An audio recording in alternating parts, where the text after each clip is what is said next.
Michel Lary, vous dites à LFI, vous avez des propositions en termes de travail, de monde du travail, social, etc. Et ça peut intéresser un représentant syndical comme Laurent Berger. Oui, bien entendu, parce que je pense qu'il y a peut-être quelques consensus à avoir là-dessus. Bonjour déjà, Monsieur Berger. Bonjour. Donc, je voulais effectivement vous interroger sur les dispositifs d'aide aux entreprises là, pendant cette crise du Covid, mais aussi sur les effets d'aubaine que ces aides ont pu générer quelquefois. Ça, c'est une question de Monsieur Mouillet. Il m'a dit qu'il parlerait de ça. Vous vouliez parler plutôt... Non, moi je parle de ça aussi. Alors allez-y, on en parlera avec vous aussi. Nous allons en parler différemment, vous allez voir. Je pense différemment. Alors allez-y. Sous deux angles très différents, je crois. Alors, vous savez que... Là, en 2021, il est anticipé une baisse de 790 000 emplois salariés. Les dispositifs d'aide aux entreprises déployés par l'État, nous avons donc le fonds de solidarité, le prêt garanti par l'État, les dispositifs de chômage partiel.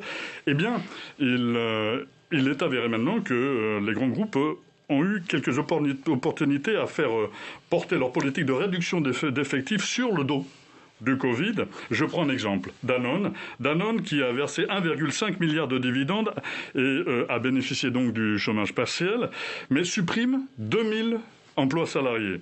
Ces suppressions de postes étaient déjà envisagées avant la crise du Covid. Alors il y a d'autres entreprises aussi aidées qui augmentent le versement de dividendes. Il y a Téléperformance, 20,3, Vivendi, 20%. Et puis alors il y a d'autres entreprises qui, elles, licencient et qui bénéficient d'aides publiques. 500 millions d'aides publiques au titre du CICE pour Auchan et 1292 emplois supprimés en 2020. Alors nous parlons de contrepartie. Alors on fait quelques propositions parce que le gouvernement, lui, n'a donné aucune contrepartie aux aides qu'il distribue. Nous avons proposé notamment l'investissement dans des entreprises dans la transition écologique. Je vous ai entendu tout à l'heure, vous avez soulevé cette énorme problématique.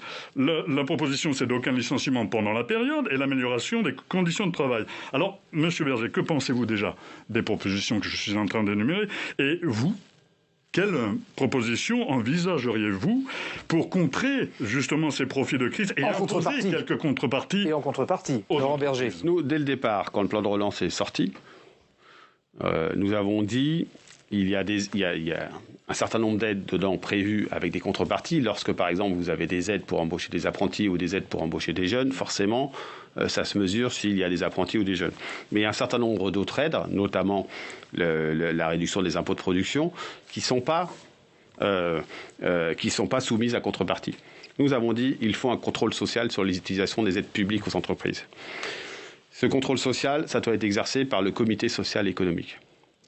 Je crois qu'il faut privilégier le dialogue social d'entreprise pour regarder comment sont utilisées ces aides dans le cadre de la transition écologique, dans le cadre de l'accompagnement des salariés dans l'évolution de leurs compétences, dans le cadre évidemment du maintien de l'emploi ou du développement de l'emploi, de l'embauche de jeunes, etc. Après, moi je crois qu'il faut distinguer deux cas de figure aujourd'hui dans les entreprises. Il faut distinguer les entreprises qui souffrent malheureusement cruellement de la situation économique. Celles-ci, les slogans comme l'interdiction des licenciements, ça n'a jamais fonctionné. Non, ça ne fonctionne pas. Il faut regarder. Mais il y a toutes ces entreprises, ces entreprises où effectivement, vous avez raison, qui aujourd'hui pourraient se passer de faire des... Juste Laurent Berger,